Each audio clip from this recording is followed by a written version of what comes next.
Israel, you are now about to cross the Jordan to go in and dispossess nations greater and stronger than you, with large cities that have walls up to the sky. The peoples are strong and tall. Anakites, you know about them and have heard it said, who can stand up against the Anakites? But be assured today that the Lord your God is the one who goes across ahead of you like a devouring fire.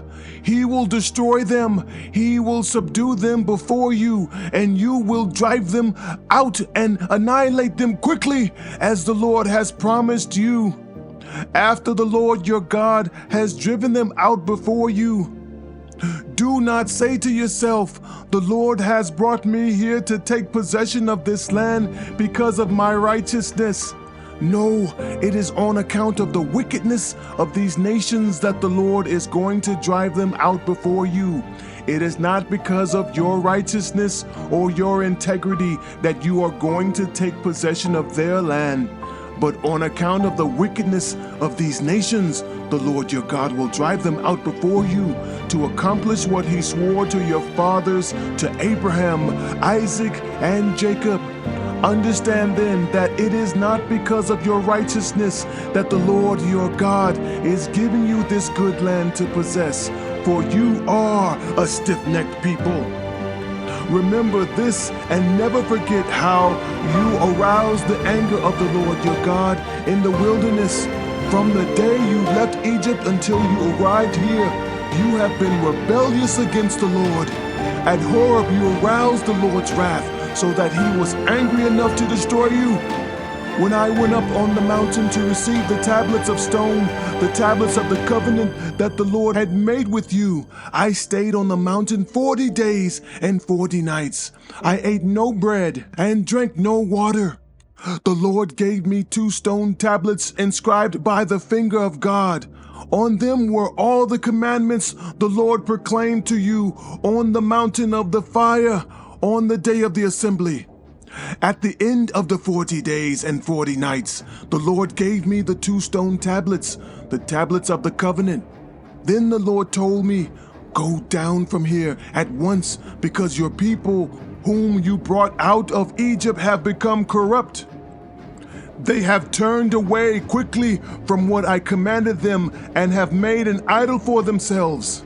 And the Lord said to me, I have seen this people, and they are a stiff-necked people indeed. Let me alone so that I may destroy them and blot out their name from under heaven, and I will make you into a nation stronger and more numerous than they. So I turned and went down from the mountain while it was ablaze with fire, and the 2 tablets of the covenant were in my hands. When I looked, I saw that you had sinned against the Lord your God. You had made for yourselves an idol cast in the shape of a calf. You had turned aside quickly from the way that the Lord had commanded you. So I took the 2 tablets and threw them out of my hands, breaking them to pieces before your eyes. Then once again I fell prostrate before the Lord for 40 days and 40 nights. I ate no bread and drank no water because of all the sin you had committed, doing what was evil in the Lord's sight, and so arousing his anger. I feared the anger and wrath of the Lord, for he was angry enough with you to destroy you. But again the Lord listened to me, and the Lord was angry enough with Aaron to destroy him, but at that time I prayed for Aaron too. I also took that sinful thing of yours, the calf you had made, and burned it in the fire. Then I crushed it and ground it into powder as fine as dust, and threw the dust into a stream that flowed down the mountain. You also made the Lord angry at Taberah, at Massa, and Kibroth Hattava. And when the Lord sent you out from Kadesh Barnea, he said, go up and take possession of the land I have given you. But you rebelled against the command of the Lord your God. You did not trust him or obey him. You have been rebellious against the Lord ever since I have known you. I lay prostrate before the Lord those 40 days and 40 nights because the Lord had said he would destroy you. I prayed to the Lord and said, Sovereign Lord, do not destroy your people, your own inheritance that you redeemed by your great power and brought out of Egypt with a mighty hand. Remember your servants Abraham, Isaac, and Jacob.